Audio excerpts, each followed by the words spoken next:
عبداللہ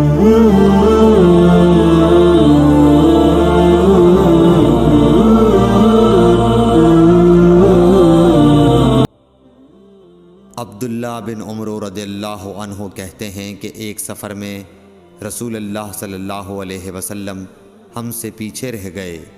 پھر آپ ہمارے قریب پہنچے تو عصر کی نماز کا وقت ہو چکا تھا یا تنگ ہو گیا تھا اور ہم وضو کر رہے تھے۔ ہم اپنے پیروں پر پانی کا ہاتھ پھیرنے لگے تو آپ نے بلند آواز سے فرمایا کہ آگ کے عذاب سے ان ایڑیوں کی جو خشک رہ جائیں خرابی ہے۔ یہ 2 مرتبہ فرمایا یا 3 مرتبہ؟ صحیح بخاری حدیث نمبر 96۔ رسول اللہ صلی اللہ علیہ وسلم نے فرمایا کہ 3 شخص ہیں جن کے لیے دگنا اجر ہے۔ ایک وہ جو اہل کتاب سے ہو اور اپنے نبی پر اور محمد صلی اللہ علیہ وسلم پر ایمان لائے۔ دوسرے وہ غلام جو اپنے آقا اور اللہ دونوں کا حق ادا کرے۔ اور تیسرے وہ آدمی جس کے پاس کوئی لونڈی ہو جس سے شباشی کرتا ہے اور اس کو تربیت دے تو اچھی تربیت دے، تعلیم دے تو عمدہ دے، پھر اسے آزاد کر کے اس سے نکاح کر لے تو اس کے لیے دگنا اجر ہے۔ صحیح بخاری حدیث نمبر 97۔ نبی صلی اللہ علیہ وسلم ایک مرتبہ عید کے موقع پر مردوں کی صفوں میں سے نکلے اور آپ کے ساتھ بلال رضی اللہ تعالی عنہ تھے۔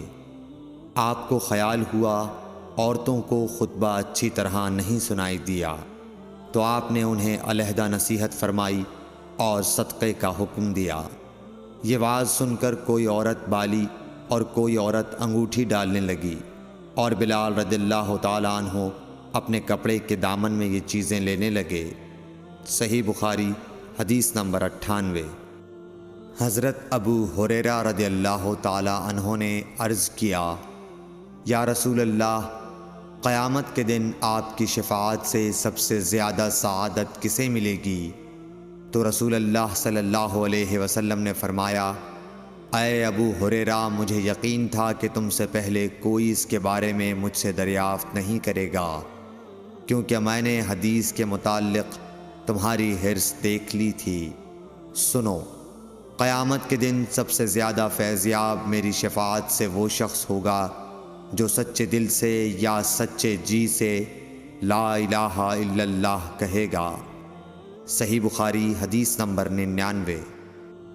رسول اللہ صلی اللہ علیہ وآلہ وسلم نے فرمایا کہ اللہ علم کو اس طرح نہیں اٹھا لے گا کہ اس کو بندوں سے چھین لے، بلکہ وہ پختہ کار علماء کو موت دے کر علم اٹھائے گا، حتیٰ کہ جب کوئی عالم باقی نہیں رہے گا تو لوگ جاہلوں کو سردار بنا لیں گے، ان سے سوالات کیے جائیں گے اور وہ بغیر علم کے جواب دیں گے، اس لیے خود بھی گمراہ ہوں گے اور لوگوں کو بھی گمراہ کریں گے۔